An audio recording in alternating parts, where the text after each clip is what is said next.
আমাদের মেয়েদের নাকি রান্নাঘরে তেমন কোনো কাজই নাই। তো আসলে ঘরের পুরুষ মানুষগুলো যদি বুঝতো যে রান্নাঘরে ঢুকলে একটা মেয়ে মানুষের কত শত কাজ থাকে তাহলে তো কোনো কথাই ছিল না।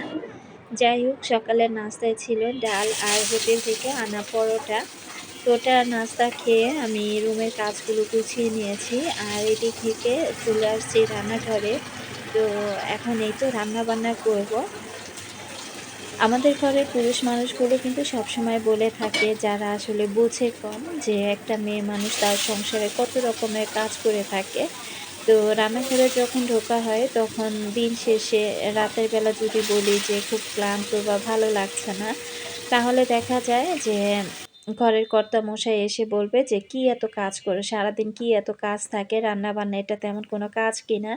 তো আমি কিন্তু কিছু মিষ্টি আলু সিদ্ধ দিয়ে দিয়েছি। ওই যে মিষ্টি আলুগুলো যে এনেছিলাম, তো ভাবলাম যে অল্প কিছু আলু আছে এগুলো সেদ্ধ করে ফেলি।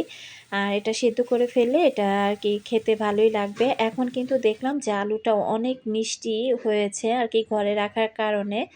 তো চিন্তা করতেছিলাম আরও ২-১ কেজি এনে যদি রেখে দিতাম। মিষ্টি আলুর মধ্যে কিন্তু প্রচুর আয়রন থাকে আর ওটা খেতেও ভালো লাগে আমার কাছে। তো বড়, বড় আলুটা খুঁজতেছিলাম ভেজে খাওয়ার জন্য। তো ওটা আরকি পাচ্ছি না। তো যাই হোক চিন্তা করলাম যতটুকু আলু আছে এগুলো সেদ্ধ করে খেয়ে ফেলি। নাহলে কিছুদিন পর দেখা যাবে এগুলো থেকে আবার গাছ বের হয়ে গিয়েছে।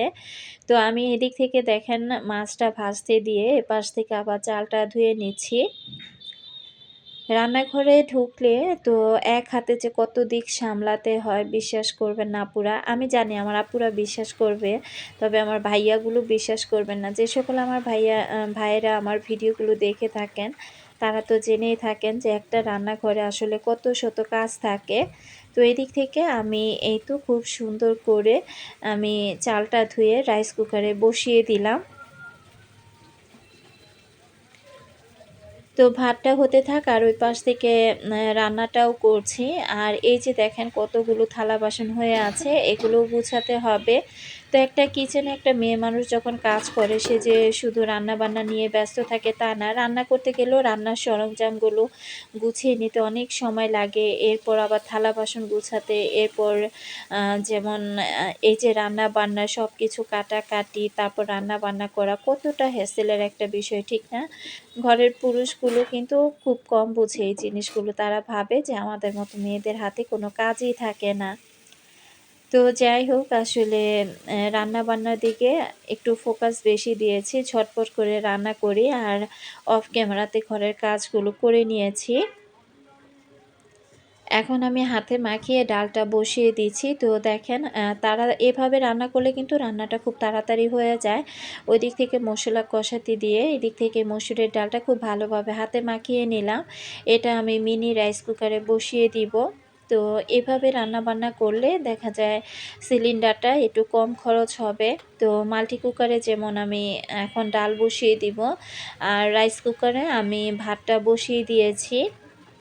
আর এই যে তরকারি রান্না করছি সেটাও কিন্তু দেখা যায় আমার যে গরম পানি করার কেটলিটা আছে, গরম পানি করে ঝটপট করে রান্নাগুলো করে ফেলি। এভাবে কিন্তু রান্নাটাও দ্রুত হয়ে যায়, আবার আরেক দিক থেকে গ্যাসটাও একটু সাশ্রয় হয়। তো কি আর করা, অনেকটা হিসেব-কিতেব করে আরকি রান্নার কাজগুলো আমাকে সেরে নিতে হয়। কিছু পেঁয়াজের কলিও কেটেছিলাম, তো ভাবলাম যে বেগুনের সাথে পেঁয়াজের কলিটা দিয়ে দেই, এটা খেতে ভালো লাগবে। আমার সকল আপু, ভাইয়া, আঙ্কেল, আন্টিদেরকে রিকোয়েস্ট করব যারা ভিডিওটি ক্লিক করেছেন, এখনও পর্যন্ত একটি লাইক দেননি, প্লিজ একটি লাইক দিয়ে ভিডিওটি কন্টিনিউ করবেন। আর যারা নতুন আজই আমার চ্যানেলে প্রথম ভিজিট করেছেন, যদি ভিডিওর কোথাও কোনো অংশ আপনার কাছে এতটুকু ভালো লেগে যায়, চাইলে চ্যানেলটি সাবস্ক্রাইব করে আমার পাশে থেকে যেতে পারেন। তো এদিক থেকে আমি ডালে টমেটো দিব। তো এই কারণে টমেটো কেটে নিচ্ছি। আবার আমি আ আরকি বেগুনেও চিন্তা করতেছিলাম যে একটু টমেটো দেবো কিনা। তো আসলে বেগুনে তো অনেক সময় টমেটো দিলে ওটা খেতে আরকি ভালো লাগে না। তো তো যাই হোক পুরো একটা টমেটোই কেটে নিলাম। আর টমেটোটা দেখতে এত সুন্দর লাগতেছিল, একেবারে আপেলের মতো লাল টকটকে। আসলে টমেটো কিন্তু একটা টমেটো খেতে পারলে কিন্তু একটা আপেলের গুণই দেয়। তো যাই হোক এদিক থেকে কিন্তু আমার মিষ্টি আলুটা খুব সুন্দর করে সিদ্ধ হয়ে গিয়েছে। এখন আলুটা ঠান্ডা হতে দিলাম। আর এদিক থেকে এই যে এখন থালা বাসনগুলো সব এক এক করে গুছিয়ে নিচ্ছি। রাইস কুকারে কিন্তু ভাতটা অলরেডি দেখা যায় বলক চলে আসছে, ওটা হতে তেমন একটা সময় লাগবে না। আর এপাশ থেকে এই যে থালা বাসনগুলো যে ধুয়ে নিয়েছিলাম, যেহেতু পানিটা খুব ভালো করে ঝরে গিয়েছে, এখন প্রত্যেকটা থালা বাসন এক এক করে আমি গুছিয়ে রাখবো।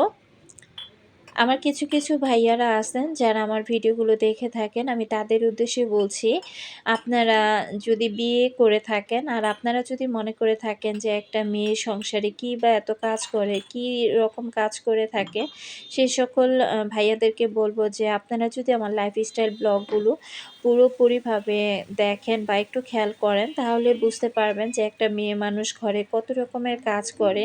কারণ এই জিনিসটা না অনেক পুরুষ মানুষ খুব সহজেই বুঝে যায় যে একটা মেয়ে একটা সংসারে সারাদিন কত শত কাজ করে। আবার কিছু কিছু পুরুষ আছে যে দেখবেন যে দিন শেষে এসে বলবে যে তুমি কি এত কাজ করো। তো এই হলো একটা তফাৎ। এদিক থেকে আমার বেগুন রান্নাটা হয়ে গিয়েছে, তো আমি এখানে মাছ দিয়ে দিলাম আর এই যে টমেটো দিয়ে দিচ্ছি। তো মাছের সাইজগুলো যেহেতু বড় বড়, আমি 3 পিস মাছ আমি রেখে দিলাম। ওই মাছগুলো আলাদা করে আমি নর্মাল ফ্রিজে রেখে দিব, পরবর্তীতে হয়তো রান্না করে নিতে পারবো। আর বাকি অর্ধেক টমেটো আমি ডালের মধ্যে দিয়ে দিলাম। তবে তরকারিটা খেতে আলহামদুলিল্লাহ ভালোই হয়েছিল, খারাপ কিন্তু হয় নাই। আর রান্না করতেছি আজকে কিন্তু একদম দুপুর ২টার পর থেকে, কারণ দুপুরে যে খানাটা ছিল সেই খাওয়াটা আমাদের অলরেডি, আমি এখনও খাই নাই, তবে জবা কলেজ থেকে এসে খেয়ে ফেলেছিল।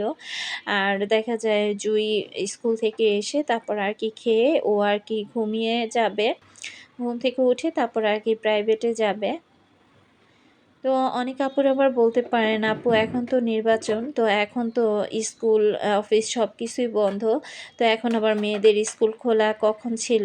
তো আমার এই ভিডিওটা যখন করেছি তখন আমার মেয়েদের স্কুলটা আর কলেজটা কিন্তু খোলাই ছিল।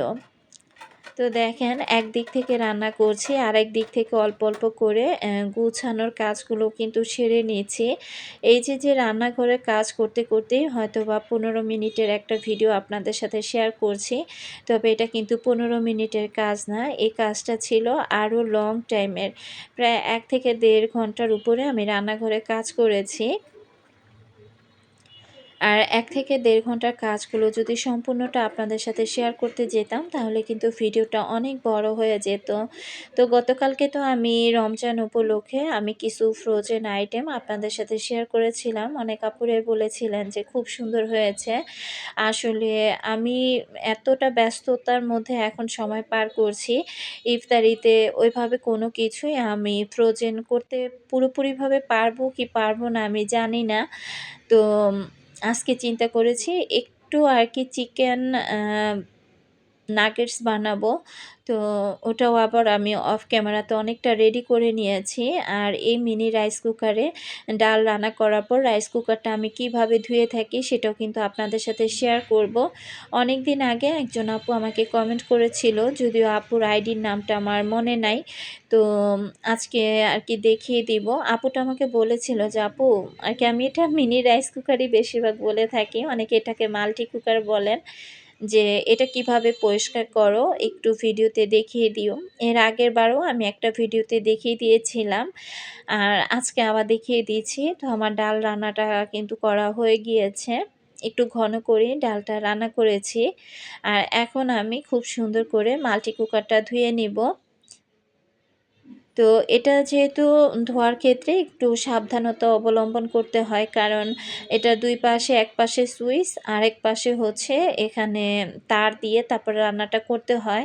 তো সুইচের মধ্যে বা যেখানে তারের কানেকশনটা দেওয়া আছে সেখানে যদি পানি কোনোভাবে চলে যায়, হয়তোবা রাইস কুকারটা নষ্ট হয়ে যেতে পারে বা কারেন্ট দেওয়ার পর এটা ব্লাস্টও হয়ে যেতে পারে।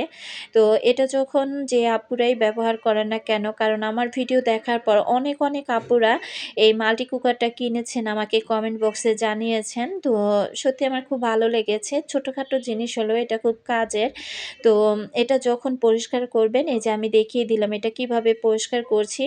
আমি এই কাপড়টার মধ্যে আলাদা করে একটু ভিম লিকুইড দিয়ে তারপর ৪-৫ টা আগে খুব সুন্দর করে উপর থেকে শুকনো অবস্থায় ঘষে নিলাম। এরপর কাপড়টা খুব ভালো করে ধুয়ে ২-৩ বার কিন্তু আমি এর উপরের অংশটা পরিষ্কার করে নিয়েছি। তা তাহলে দেখা যায় কি এটা এমনিতেই খুব সুন্দর পরিষ্কার হয়ে যাবে। আর ভিতরের অংশটা একদম নরম সফট একটা মাজনি দিয়ে ভিম লিকুইড দিয়ে আমি আলতো হাতে কিন্তু পরিষ্কার করে পানি দিয়ে ৪-৫ টা পরিষ্কার করে পানিটা কিন্তু ফেলে দিয়েছি। তো এভাবেই কিন্তু আমি আমার মাল্টি কুকারটা পরিষ্কার করি। তবে এটার মধ্যে না বিশেষ করে মাংস রান্না করতে গেলে মাছ ভুনাটা খুব সুন্দর হয়। তবে কিন্তু খুব নাড়াচাড়ার মধ্যে রাখতে হয়। একটু যদি নাড়াচাড়া কম করা হয় তাহলেই কিন্তু নিচে আরকি লেগে যাওয়ার একটা চান্স থাকে। আবার দুধ গরম করতে গেলেও দুধটা কিন্তু নাড়াচাড়ার উপরে রাখতে হয়। না হলে দেখা যায় দুধটা নিচের তলানিতে আরকি লেগে যায়। তো একটা রান্না করতে গেলে এটার সামনে দাঁড়িয়ে থেকে নাড়াচাড়ার উপরেই আরকি রান্নাটা কমপ্লিট করতে হবে। তো এখানে আমি কিছু বুটের ডাল ভিজিয়ে রাখছি। তো এটা ভিজিয়ে এটা আমি ভালো করে যখন ভিজে যাবে এরপর এটা ধুয়ে আমি ডিপ ফ্রিজে আরকি রেখে দিব।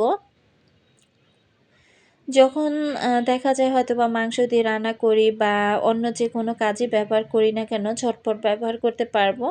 ভেজানোর ঝামেলাটা থাকবে না। আর অফ ক্যামেরাতে আমি এখানে যে চিকেন নাগেটস বানাবো, তার জন্য আমি চিকেন কিমা করে চিকেনের নাগেটস বানাতে যা লাগে আমি সব কিছু নিয়ে নিয়েছি। তো আমি একটু বাটার খুব সুন্দর করে আমি গরম করে বাটারটা গলিয়ে তারপর বাটারটা এটার মধ্যে দিয়ে দিলাম। একটা বড় বোকামি করে ফেলেছিলাম আজকে চিকেন নাগেটস বানাতে গিয়ে।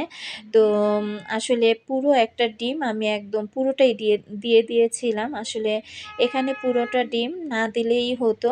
আরকি যতটুকু লাগবে ততটুকু আন্দাজ দিলে সবচেয়ে ভালো হতো। আমি এখানে সবচেয়ে বড় বোকামি করেছি। তারপর নাগেটসের আরকি যে ডোটা করব ওটা একেবারে পাতলা হয়ে গিয়েছিল। এরপর তো এখানে আমি পরিমাণে অনেকটা ব্রেড ক্রাম্ব দিয়েছি। কর্নফ্লাওয়ার দিয়েছি। তো দিতে প্রায় অনেকটা পরিমাণে আমাকে ব্রেড ক্রাম্ব কিন্তু দিতে হয়েছে। পরিমাণের বাইরে আরকি। তো এই যে বোকার মতো একটা কাজই করেছিলাম যে ডিমটা সরাসরি এখানে দিয়ে দেওয়ার কারণে কিন্তু নাগেটসের ডোটা একেবারে নরম হয়ে গিয়েছিল। যাই হোক নতুন করে আবার একটা শিক্ষা পেলাম। আবার একটু শিখে নিলাম। আর এদিক থেকে সবকিছু মাখিয়ে এই ট্রেটার মধ্যে এখন আমি ৪ টা ভাগ করব। এখনও কিন্তু দেখেন নাগেটসটা সেই পরিমাণে নাগেটসের যে ডোটা ওটা কিন্তু এখনও অনেকটা আরকি শক্ত অবস্থায় নাই। মোটামুটি অনেকটা নরম তুলতুলে অবস্থায় আছে। তো আমি চিন্তা করতেছিলাম যে এভাবে না বানিয়ে যদি বল করেও বানাতাম তাহলে হয়তোবা ভালো হতো। তো এটাকে পুরোটা বিছিয়ে তারপরে আমি ৪ কোনা করে আরকি কেটে নিব। আর এই কাজগুলো না আসলে আমি সন্ধ্যার পরেই করেছি। কারণ বিকেল দিকে যেহেতু রান্না-বান্না ছিল, তো রান্না-বান্না শেষ করে এরপর এ ধরনের কাজগুলো করলে কিন্তু তেমন একটা টেনশন কাজ করে না। তো রান্না-বান্না শেষ করে বিকেল দিকে কিন্তু এই যে কিছু চিকেন নাগেটস আমি বানিয়ে নিলাম। এখানে ময়দার উপর আমি খুব ভালো করে নাগেটসটা আগে কোট করলাম। এরপর আমি ডিমের মধ্যে আবার চুবিয়ে নেব। এরপর কিন্তু আমি ব্রেড ক্রামে আগে নাগেটসটা খুব সুন্দর করে গড়িয়ে নিব। এভাবে কিন্তু প্রত্যেকটা নাগেটস আমি এক করে রেডি করে নিয়েছি। আসলে রমজান উপলক্ষে যে আহামরি অনেক কিছু ফ্রোজেন আইটেম করছি তা না। পরিমাণে একেবারেই অল্প। যেটা কিনা হয়তোবা ৪-৫ টা রোজা ২ টা ৪ টা করে ভাজলেও হয়তোবা তাড়াতাড়ি শেষ হয়ে যাবে। তো এই তো ছিল আমার চিকেন নাগেটস বানানো। এগুলো এখন আমি ডিপ ফ্রিজে রেখে দিব। তো ২ ঘন্টা পর বের করে এটা আলাদা করে উল্টে পাল্টিয়ে রাখবো। যখন একদম পুরোপুরিভাবে বরফ হয়ে যাবে তারপর আরকি আমি এটা একটা বাটিতে সংরক্ষণ করব।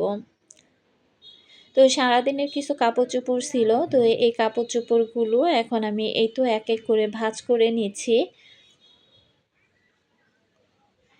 কাপড়-চোপড় যদি এভাবে এখন রেখে দিতাম তাহলে দেখা যেত এই কাপড়গুলো আর ভাঁজ করাই হতো না। এগুলো এভাবেই থেকে যেত। আর পরবর্তীতে আমার আরও আরকি কষ্টটা বেশি হতো। আসলে বেশি কাপড়-চোপড় জমে গেলে তখন কিন্তু ভাঁজ করতেও অনেকটা সময় লেগে যায়। তো জবর আব্বুর কাপড়-চোপড়গুলো দেখা যায় আমি ১ দিন কি ২ দিনের বেশি জমাই না। সাথেটার সাথেই আরকি ক্লিন করে ফেলি।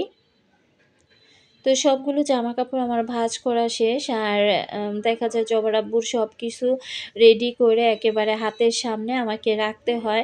না হলে দেখা যায় কি সকালবেলা ঘুম থেকে উঠে অফিসে যাওয়ার খুব বেশি প্যারা দেয়।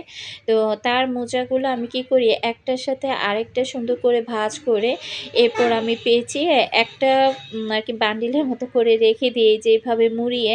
তো এভাবে মোজা রাখলে সে মনে করে আমি নাকি মোজাগুলো খুলে তারপর নাকি ধুই না। এভাবে নাকি ওয়াশিং মেশিনে মোজা ধুয়ে রাখি।